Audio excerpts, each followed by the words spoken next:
Fun week in college football. As National Signing Day was this week, and why I bring it up, Jason, there was a few interesting stories, most of which probably aren't worth discussing here on National Sports Talk Radio. But there was one that I do think was worth talking about, and it was the fact that the number one high school quarterback in America, a kid by the name of Dylan Raiola, if that name sounds familiar, his father is Dominic Raiola, who played in the NFL for years and played for the Nebraska Cornhuskers. Well, his son is the number one quarterback in America, had been committed to Georgia for about a year. And just a few days before National Signing Day, he flipped to his father's alma mater, meaning that the number one quarterback in America is going to Nebraska, Jason. I got a lot of thoughts. I don't want to get ahead of ourselves. First reaction, first of all, I want to talk bigger picture Nebraska momentarily, but just your thought on that specific news nugget of the number one quarterback in America going to Nebraska. Daddy has a lot of pull. That's the first thought. It's just like Daddy's opinion matters, and Daddy carries a lot of weight. And I can't separate it from this thought. This would be almost the immediate feeling about, especially, okay, it's going to be Georgia, and then it's Nebraska. Like, how do you make that move? I like it for one reason, which is, and this is what I would have said if I was Dominic Raiola in this case and I wanted him to go to Nebraska. Son, if you go to Nebraska and you're the guy, and I assume his dad thinks he's the guy, if you go there and win, they may rename the entire state after you. Mm-hmm. If you go to Georgia and you win, you're just the next guy that won at Georgia. Like, how many people are really going to remember the name Carson Beck in 5 years? Great call. Almost nobody. We're going to remember Stetson Bennett because there was a story there. The whole, he was doubted, he was too small, he worked for the post office, all of those kinds of things. We know all of that because there was a story. Win a national championship too. You know what I'm saying? That's right. Yeah, that's a good point. Yeah, but I'm not going to. I'll know, but most people aren't going to know who Carson Beck is in 5 years. They're just going to know what the program Georgia was. But if you go to Nebraska and you bring them back, that story is going to be an ESPN 30 for 30. That story is going to be a Big Ten Network documentary. That one's going to be all over the place, and you're going to be an icon forever. Now, can you win there is a completely different discussion. But if you go there and you carve your own path, especially considering the legend that your father was there, I can see why it would seem appealing if you're really confident in yourself and your abilities. Yeah, so and that's what stands out is, you said, Dad has sway.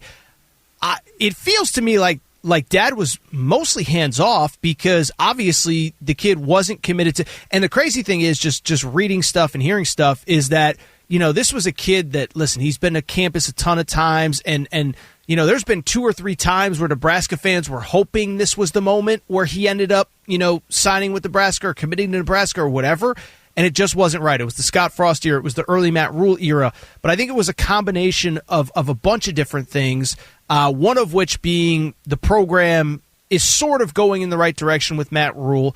I think the fact that the guy that you mentioned, Carson Beck, is coming back for another year and there really is no pathway to any playing time at all, I think it makes Nebraska more appealing because he'll be able to get on the field next season.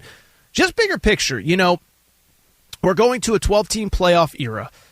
This is the NIL portal world. And I think we're seeing, what I do think we're seeing, and it feels pretty obvious, but I think we're seeing a little bit of a flattening of the talent in college football from the perspective of, Alabama and Georgia and whoever. They just don't, they still have insane talent.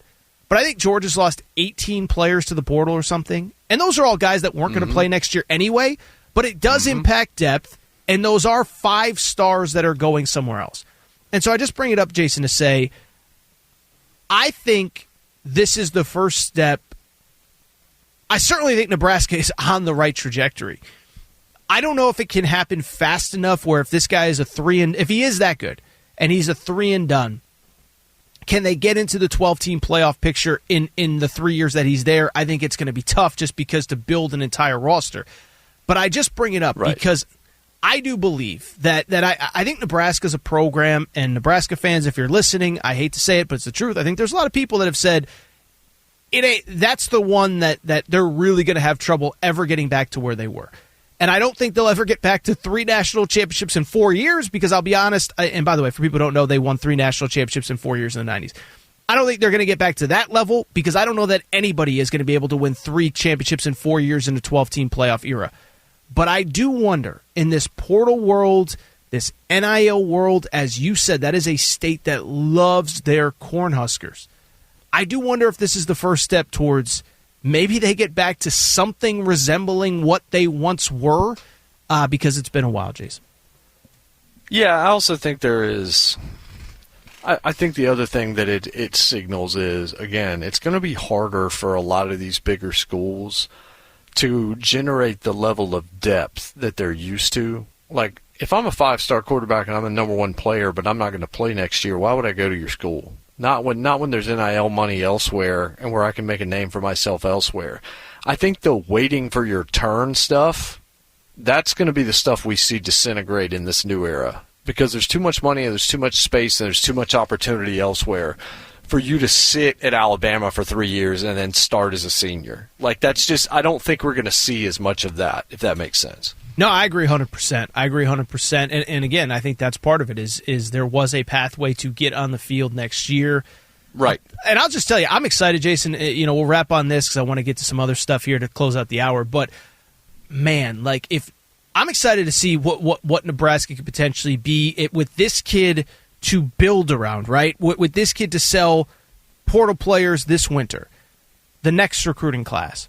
Because, I know the cliche of, like, college football is better when X program is good. But I do think there's something to that Big Red. That fan base is so loyal. We know about the sellout streak dating back to the 60s, Jason. If they could ever get good again, I do think that would be great for college football. Yeah, I agree. I definitely think that's... I mean, there are some schools where it's just like, man, college football, if it could be relevant there again, it would be really, really good for the sport, just from the tradition standpoint that you and I are old enough to remember what it was like when Nebraska was one of those schools. And we've seen a few of those schools kind of reemerge just in the last handful of years. And it would be good to see that happen. I think the challenge is great, considering where they are in the country and what they have to offer. But you get a 5-star quarterback, maybe some other players want to go play around him, and that's how you can build.